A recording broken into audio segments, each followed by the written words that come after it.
This is Derek Bros with Activist Post and the Conscious Resistance Network. I'm here in Philadelphia at the Free Your Mind Conference talking with Mark Passio. How are you doing, brother? Thank you. So before we get into the deeper questions I want to ask you, and I know a lot of people are looking forward to, for the audience who might not be familiar with your work, just a brief background. I know you told the story hundreds of times, but about who you are and how you got into this kind of research. Sure. Thanks a lot, Derek. My name is Mark Passio. My website is whatonearthishappening.com. I'm an independent researcher, a public speaker, radio talk show host, and activist here in Philadelphia. We're at the Free Your Mind 4 conference right now. This is a conference I helped to co-found and organize. And I just finished giving my presentation here, and we just finished with a panel discussion called The Gathering of the Minds. It's been a great event so far. Probably will be no exception tomorrow on the third and final day of the conference. My background in these topics, in which I discuss human consciousness, the methodologies of mind control that are waged against the public, and specifically the occult as a belief system and as a collection of hidden knowledge and hidden information that is deliberately withheld from humanity to create a power differential by the ruling class. I got involved in it many, many years ago through direct involvement with dark occultism. I grew up in a traditional kind of religious type background, not an extremely strict religious family, but a family that didn't really question the status quo or question authority in any way, and just repeated, religious indoctrination that they had been given down to the next generations, including myself. And I started questioning all that at a young age, and then recognized that it was a system of control that wasn't really pushing anyone to look into the truth or discover things for themselves or question anything. And that kind of instilled a lot of anger in me, because I felt it was an effort that was basically indoctrinating me into a system of control. And I reacted with a lot of anger at that time and hatred. Because I lacked a lot of knowledge about what religion really was about, and I lacked knowledge of astrotheology, I lacked knowledge of occultism in general. And what all that kind of anger led to for me was trying to seek out the opposite of the indoctrinated religious beliefs that I had been given as a child. That led me into dark occultism, and in particular the ideology known as Satanism. So I gravitated towards something known as LaVey Satanism back then, and it's essentially got 4 main principles or tenets. The first is selfishness is the highest aspiration for a human being, and we should be concerned with our own advancement and betterment, even if it harms someone else. So this is rampant selfishness. It's not self-interest from any kind of a spiritual perspective, but it is selfishness that is out of control and way out of balance. The second tenet is moral relativism, which is the idea that there's not really any such a thing as the difference objectively between right and wrong behavior, and these things could be arbitrarily decided based on our likes, whims, and preferences. The third tenet of this religion that I gravitated to is social Darwinism, which is an extension of biological Darwinism that basically postulates that the ruling class earned the right to be in their position of rulership over other people because their genes got them there. And that naturally extends to the fourth and final tenet, which is kind of like, the logical extension, if you will, of this warped ideology, which is eugenics. And it's what the main topic of my talk here today was eugenics, a form of eugenics that's being waged against us. Eugenics is basically population control.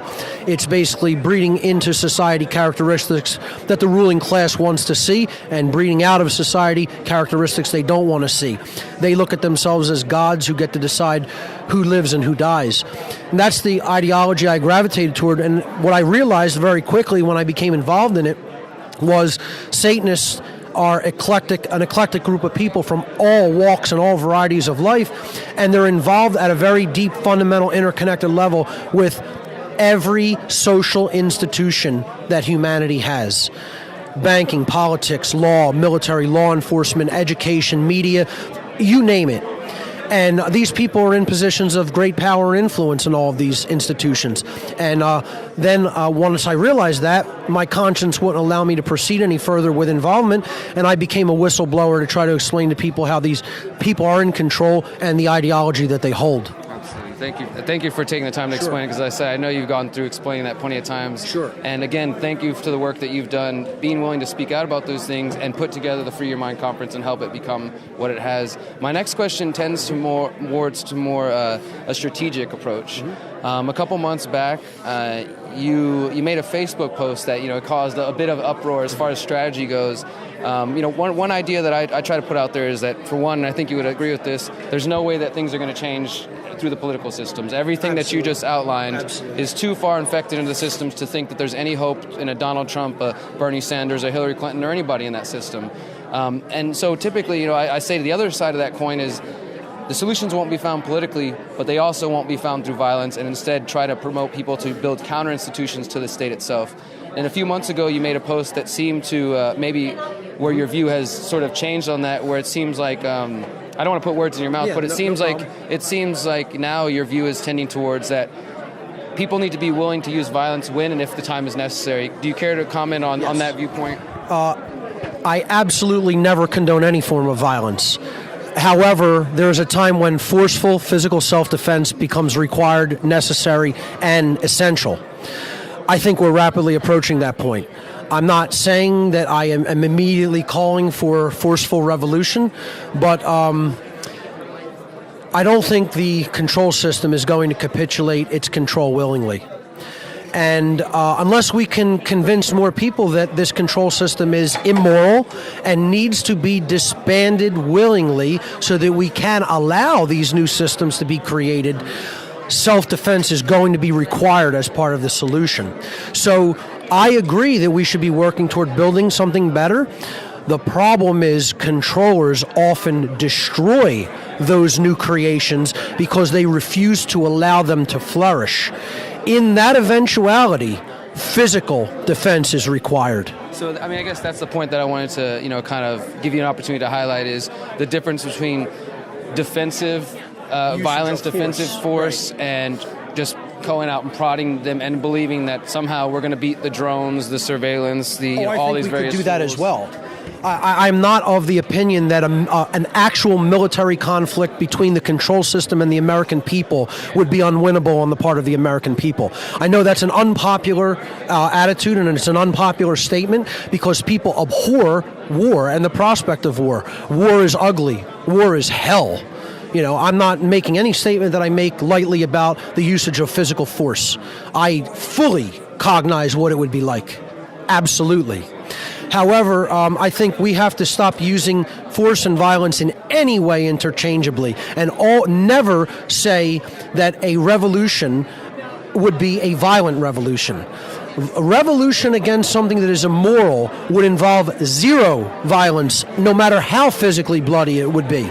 Because if you're on the side of right and non-coercion, all you would ever be using in that eventuality is physical defensive force against the violence that has already been employed. And that's a natural right. And I think what's interesting about this topic is that then we can get into ideas about, well, where do we define that force? Some people would say right now in the current moment that the system that exists is inflicting so much violence against us that we would be justified in this moment to go attack them in self-defense, and I think there's varying degrees of where we can say, okay, what exactly, at what level do we say, hey, they're attacking us, they're poisoning our air. I would definitely like to address that question. What we're really talking about here is the concept known as, it's not a concept, it's a physical state known as duress. The question becomes, are we in a state of duress? Duress is implied violence, meaning I'm saying, or me or anyone is saying to someone else, if you do not act the way I demand that you act and behave, I will come and conduct violence against your person. The question is, are we right now living under a state of duress? And the answer, unequivocally, is yes, we are. Each individual in this society is living in a state of duress, whether they are consciously aware of it or recognize that as truth or not. People are saying, if you do not give us the amount of your resources that we arbitrarily decide are ours, and you resist that, you will have violence conducted upon you by the state. That is a state of duress. Someone says if you alter your consciousness with a substance that we deem you are not permitted to alter your consciousness, we will come and conduct violence against your physical body by taking your resources or throwing you in a cage. That is duress. That is implied violence. And then the philosophical question has to necessarily become, at what point is physical defensive force justified against a state of continued duress? I can't answer that for anyone. For me personally, it's already far beyond that line. A long, long time ago, it passed that line, and I recognized that I was living under a state of physical duress. But then it becomes a practical question. One person acting out looks like a crazy person, but a whole society saying no and being willing to back that no with fangs and venom becomes a movement. And I absolutely agree 100%. I'm not sure if you got to hear our panel yesterday on agorism, solutions, counter-economics, but I just want to throw it to you because I know that you're an avid researcher, but if you haven't taken the time to look into it, I do believe that the ideas of agorism and creating counter-institutions to the state on every level, economics, food production, self-defense, community protection, as we lay that groundwork and as people are, like yourself, put the research out, what I believe and what Samuel Konkin, who founded the idea of the strategy of agorism, basically envisioned a 4-stage that we would go through where I think we're in probably stage 2. First of all, you start out where it's complete statism. Nobody even has an understanding of the concept of freedom or self-ownership. And slowly, through movements like this, these ideas start to spread, and these little free communities, what he calls agoras, will start to slowly kind of taint the state. But he also was wise enough to say, if any community or any individual moved too quickly, the state would smash it down while they still maintain power. But we also recognize that the state is unsustainable, that the way they are conducting business is unsustainable, especially as more people begin to question it.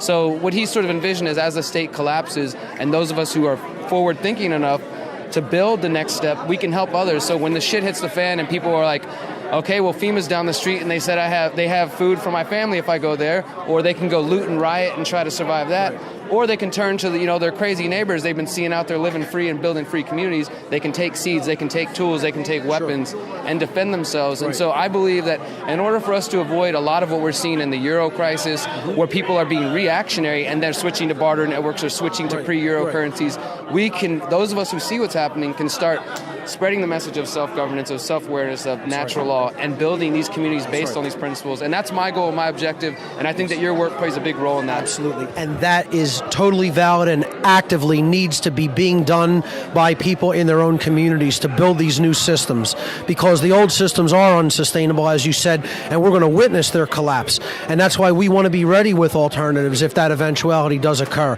I still want to emphasize that at that same time, people should be preparing in forms of defense. 100%. And that means having the ability to resist the violence of the state if necessary, especially people here in the United States. Understand the importance of firearms, own firearms, maintain a supply of firearms and ammunition. The powers that should not be in this world fear firearms and want them out of the hands of the public for a very specific reason. You could say a gun won't do anything against a drone, but you know what? The sting of 1,000 bees makes the strongest enemy flee. That's why they don't want firearms in the hands of the public. That's why they're going to keep pulling their false flags to try to tug on the heartstrings of Americans to get them to lay down their rights and take their guns away. I'm an avid personal firearms supporter and the supporter of the individual self-defensive rights, the sacred masculine principle. At the same time, we have to employ these sacred feminine principles of caring enough to build something, to create something new in society. At the same time, it's just like having a child. If you take the responsibility to bring those creations into the universe and into manifestation, you also have to be willing to protect them. Absolutely. And I really appreciate your time, Mark. Mark. And I just want to, Derek, for those who great questions. I appreciate it. And Yes. for those who are listening, if you haven't checked out What on Earth is Happening, check out Mark's work. And I just want to throw this in with everything else that Mark has said, is that it's important for us to remember, if we're trying to create something new, we need to get out of the idea that what we want is a revolution, which implies revolving and going in circles. And I think most of us truly, when we say that, we mean evolving, moving forward, and stepping up. So it's important for us to use conscious language when we're promoting these things, because we're putting intentions out there. We say we want to revolve, we will keep going in circles. So we got to be willing to take it to the next step. And thank you for all your work, Mark. Derek, thank you. Appreciate it.